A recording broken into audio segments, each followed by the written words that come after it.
My parents called me uneducated trash. Then I sold my company for $22 million. Okay, so here's my story. I grew up under a roof where your value as a human being was directly tied to a piece of paper with a university stamp on it. My parents, especially my dad, a man who worked 30 years as an accountant, had this unshakable belief that unless you walked across a stage in a cap and gown and had a framed degree on your wall, you were basically a failure. My mom, an English teacher with a library's worth of grammar books and a permanent air of literary superiority, wasn't any better.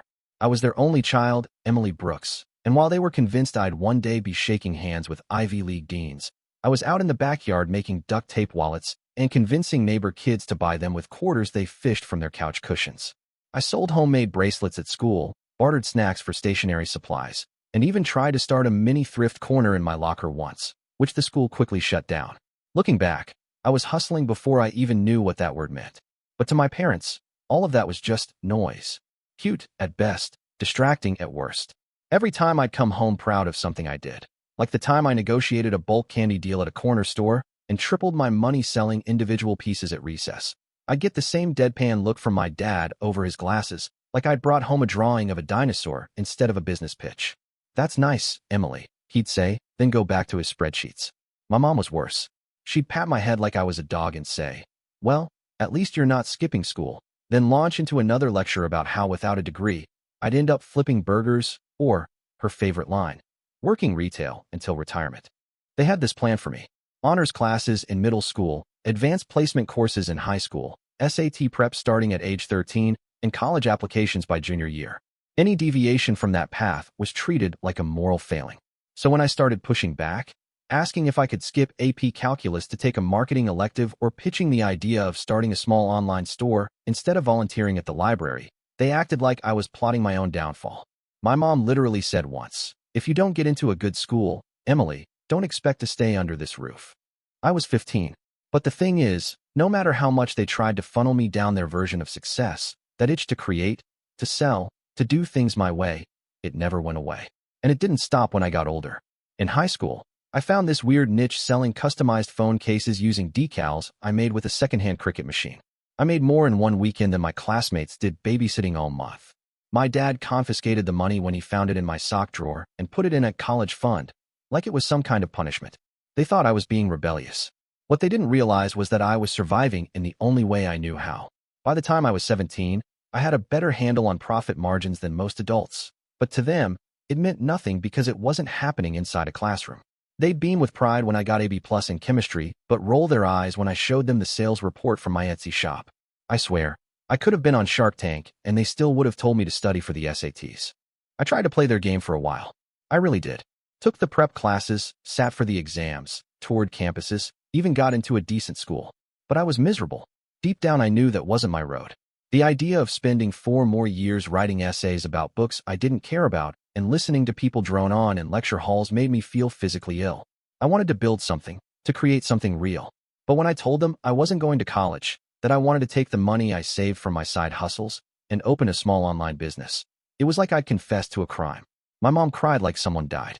My dad didn't say a word for 2 days. Then on the third, he sat me down and handed me a packet. It was a list of job applications. Real ones, he said. Things with structure and benefits.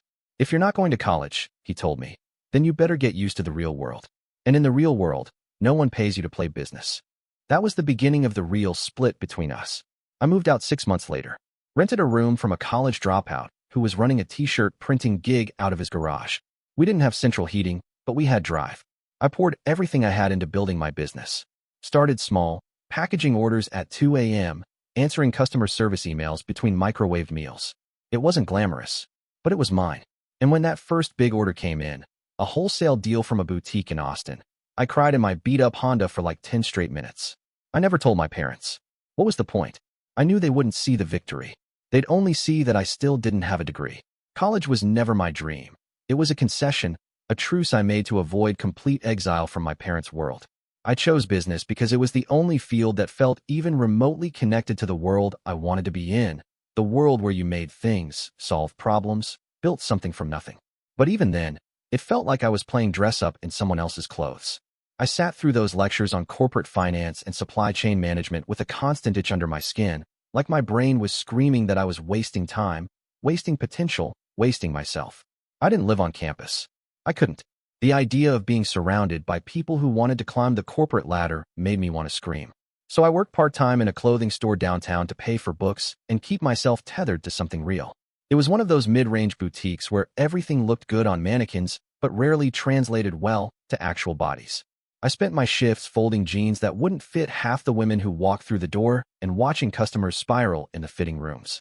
I saw it every day, women coming out with flushed cheeks and tight smiles, trying to hide the disappointment when the clothes made them feel like they were the problem, like their bodies were wrong instead of the cut or the styling.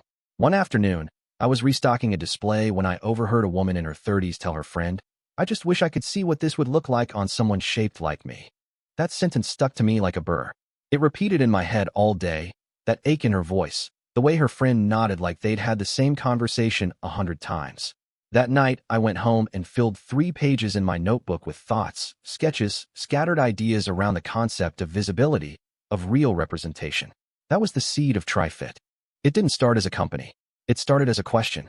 What if there was a way for women to see what clothes looked like on bodies like theirs before they bought anything? What if shopping didn't have to feel like a guessing game that almost always ended in disappointment? I started building a rough prototype in my free time, teaching myself basic UX design between classes, watching YouTube tutorials on web development until my eyes ached. I set up a survey using a free-form builder and asked women at the store to fill it out. Just a few questions about sizing, fit issues, and what they wished online shopping could do better. The response was overwhelming, not in scale but in passion. These women had so much to say. They weren't just annoyed, they were tired, frustrated, fed up with feeling invisible in an industry supposedly built for them. I didn't have money or connections, but I had a laptop, a stubborn streak, and years of practice in figuring things out on my own. I called it TriFit, short for Try It On Before You Buy It, but with real people. I wanted real photos of real women wearing the clothes. No filters, no professional lighting, no staged smiles. Just reality. I reached out to friends and friends of friends, asking them to take simple photos in the clothes they owned, paired with their height, weight, measurements, and the size they were wearing. It started small, a basic catalog of looks, sorted by body shape and clothing brand. I built a searchable interface with the most janky code imaginable, but it worked. You could plug in your body type and actually see what a dress looked like on someone who wasn't a size 0 model. The moment I launched a demo version on a free hosting site, the traffic nearly crashed it. It spread faster than I ever expected. Word of mouth did the rest. It was like a breath of fresh air for people who had spent their whole lives holding their breath in fitting rooms. My professors had no idea. My parents didn't ask.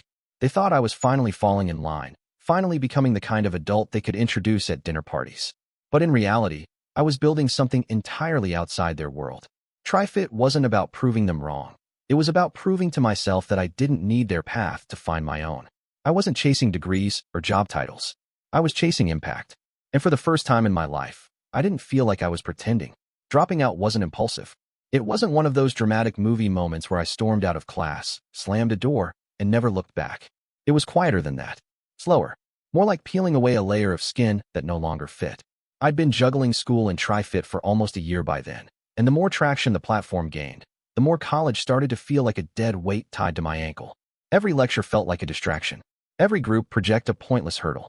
I was sitting on something that was working, something that had real momentum, and I was wasting hours memorizing outdated marketing theories from textbooks written by people who'd never run a business outside of a classroom. So I made the decision. I still remember the conversation with my dad like it happened this morning. We were sitting at the kitchen table. I'd come home for the weekend, and I waited until after dinner, thinking maybe a full stomach would soften the blow. It didn't. I said the words as calmly as I could. I'm dropping out to focus on my company full-time. I laid it all out, told him about the growth, the user engagement, the demand I was barely keeping up with. I talked numbers, traffic, even a small potential investor I'd met through a friend of a friend. He didn't hear any of it. All he said was, "So you're giving up a real future for some internet fantasy?" Then he shook his head like I was a child talking about becoming a rock star. "You had one job, Emily. Just get the degree." My mom cried. Of course she did. She always cried when things didn't go the way she planned. But this time it felt different. It felt final, like something in the air had shifted. She didn't yell. She just sat there with tears on her cheeks, asking over and over, "Why would you throw it all away?" As if she hadn't ignored every sign that I'd never wanted that life in the first place. My dad didn't cry. He just stood up, walked into his office, and shut the door. The next morning, he handed me an envelope with my birth certificate, my social security card, and a single line scribbled on a yellow post-it note. If you're grown enough to drop out, you're grown enough to pay your own bills. That was it. No hug, no goodbye, just the end of whatever version of a relationship we had left. I didn't wait around for them to change their minds. I called the university's financial office the same day, filed the paperwork, and waited for the refund to hit my account like it was a lifeline. When it did, I didn't blow it on tech or travel or some half-baked dream of independence. I used it to rent a tiny apartment, barely more than a glorified storage unit with a bathroom, but it was mine. The floors creaked. The pipes made weird noises at night. The windows barely shut all the way. But it had a lock I controlled and enough space to set up my laptop, a second monitor, and a fold-out table that served as both my desk and my dinner spot.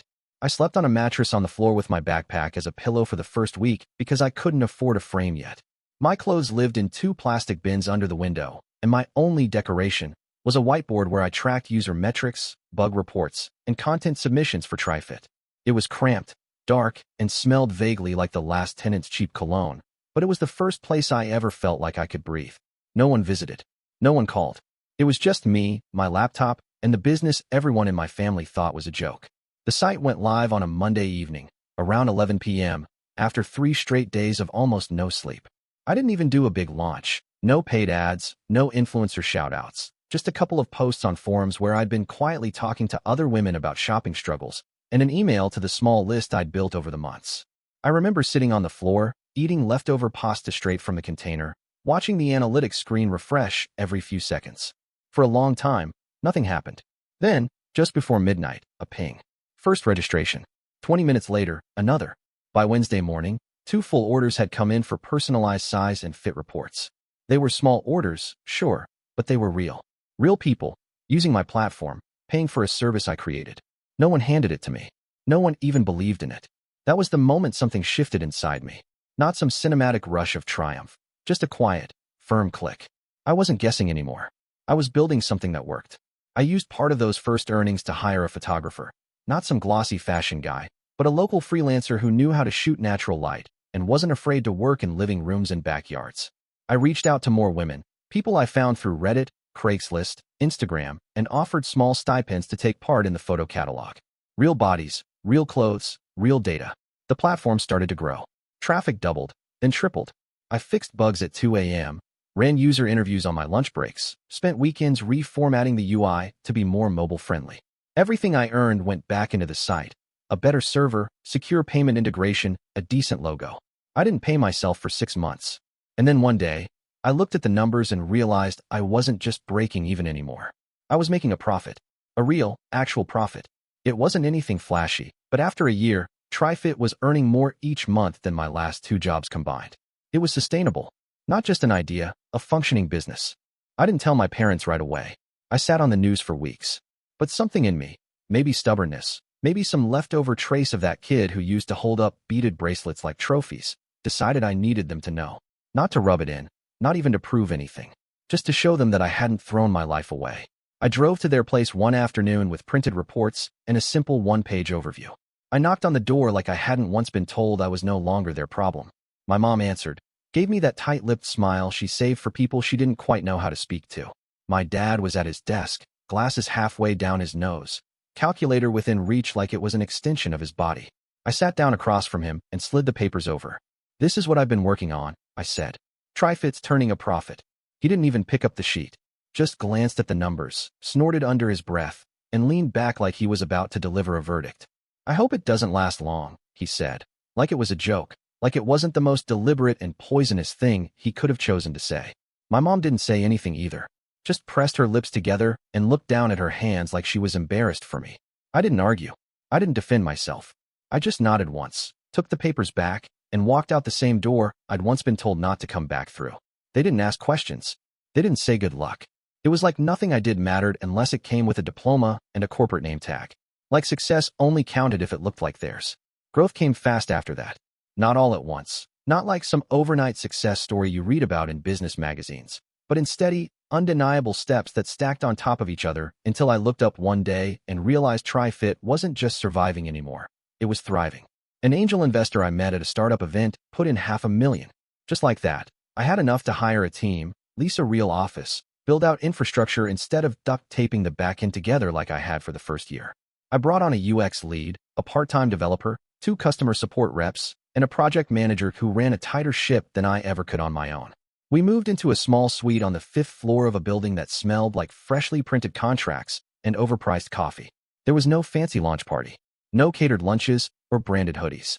Just us, our laptops, and a growing user base that was eating up what we were doing. Within 6 months, we'd quadrupled in size. TriFit was featured in Forbes in one of their 30 under 30 spotlights. CNBC reached out for a segment on tech startups disrupting e-commerce. We started getting invited to panels, awards ceremonies, all the places that once felt like a different universe. But none of that changed anything at home. My parents didn't call after the Forbes article. They didn't ask about The Office or The Investor or the segment on TV. To them, it was still just that website I'd given up college for. My dad would refer to it like it was some passing phase, like I'd painted murals for a summer or gotten really into yoga. "How's the website?" he'd ask, flat voice. I was already somewhere else. No matter what I said, the conversation ended there. Not once did he ask what it did. Not once did he acknowledge that it was a company, a business, a career. And yet, when my mom needed surgery and her insurance wouldn't cover the full hospital stay, it was my website that paid the remaining balance. When my brother got into an out-of-state program and my parents couldn't afford the tuition, I wired the first semester directly to the university. When my sister was planning her wedding and having panic attacks over costs, I covered the venue deposit, the dress, and the catering without being asked. No fanfare, no big gestures. Just quiet transfers, signed checks, solved problems. They took the money, of course. Every time. Thank yous came in the form of brief texts or awkward voicemails where my mom sounded like she'd just swallowed something sharp. My dad didn't say anything at all. Not once. Not a single "we appreciate it" or "we're proud of you." Nothing. Just silence, as if my help had arrived from a faceless benefactor and not the daughter they still treated like a failed student on a detour. And maybe that's what stung the most. Not the lack of support. I'd learned to live without that. But the fact that my success didn't just fail to earn respect. It seemed to push them further away. The more I built, the more they recoiled. Like I was a reminder of something they didn't want to admit, that I was right.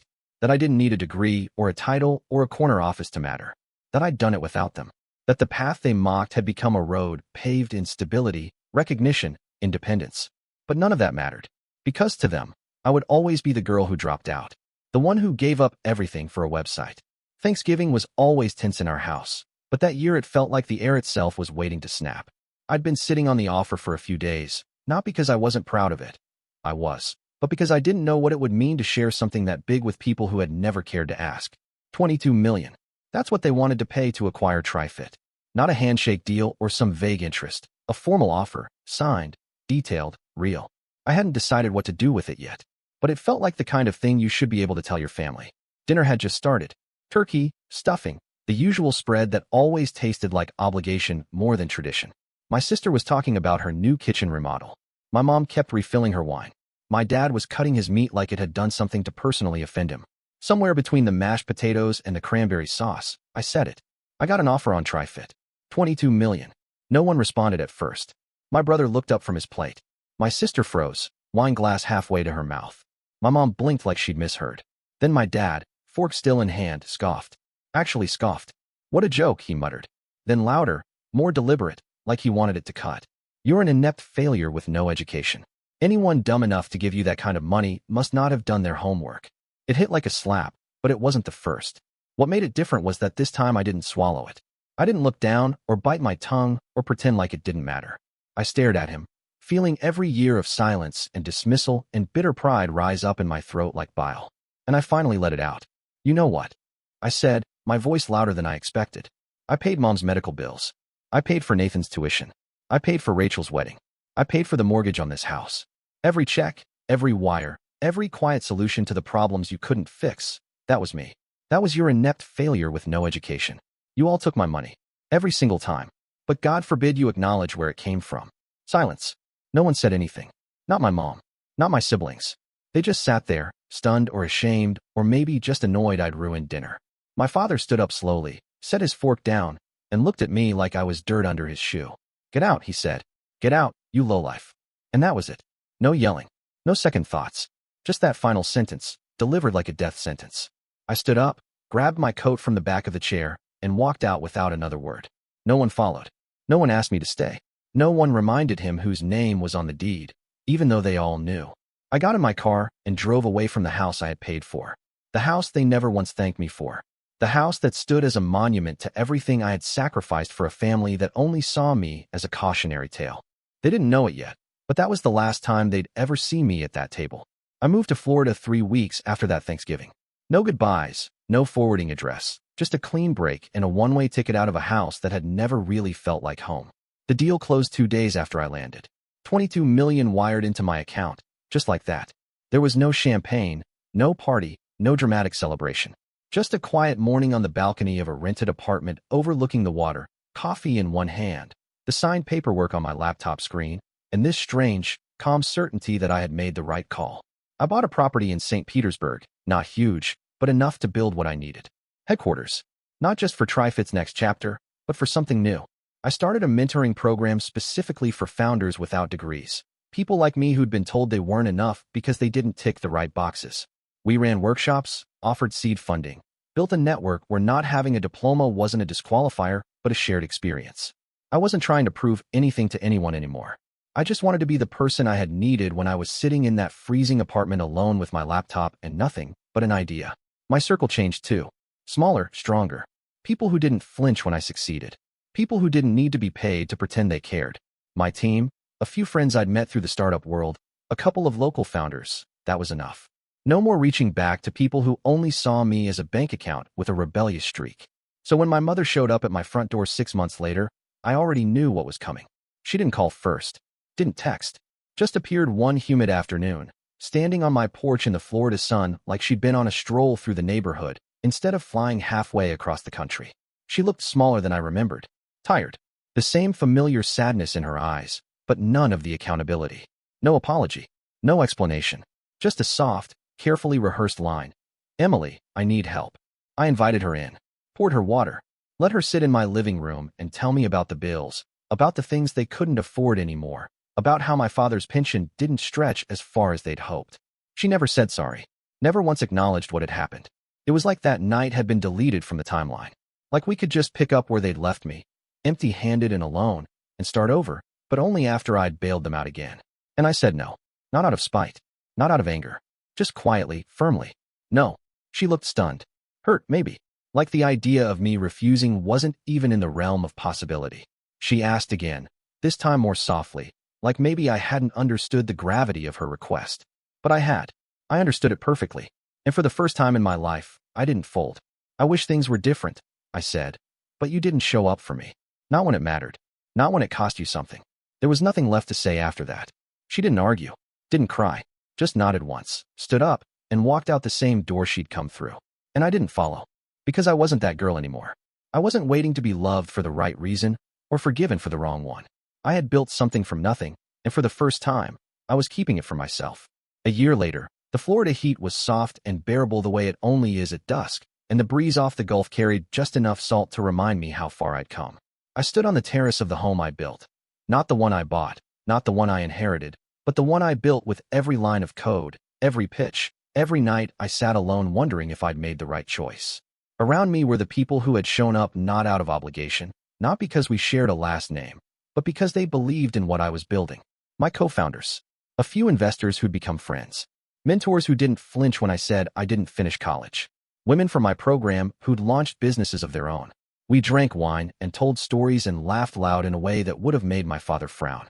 Someone put on music from a tiny speaker, and for a moment I forgot entirely about the years I spent trying to convince people I mattered. My sister showed up halfway through the evening. I didn't know she was coming. I hadn't invited her. But someone must have passed along the address. Or maybe she'd just gotten tired of pretending I hadn't paid for her wedding. She stood quietly by the sliding door for a long time, not interrupting, just watching. Then she came over. She wasn't dressed for a party. Jeans, sandals, no makeup. Her voice shook a little when she spoke. "You did the right thing," she said. "Back then. Leaving. Building this. I didn't get it at the time, but I do now. I'm sorry." I didn't say anything for a moment. I just nodded. Not out of forgiveness, not because I needed her to say it, but because it was the first time anyone from that life had looked me in the eye and told the truth. It was in that moment, standing barefoot on stone tile surrounded by people who had chosen me without preconditions, that I finally felt the weight leave. Not because I had proven myself, Not because I had won anything, but because I no longer needed what I used to beg for, the love I used to chase, the approval I used to starve myself for, the aching hope that one day they'd see me not as uneducated trash, not as the failure who left school, but as someone who mattered. I didn't need it anymore, because I saw me, and that was enough.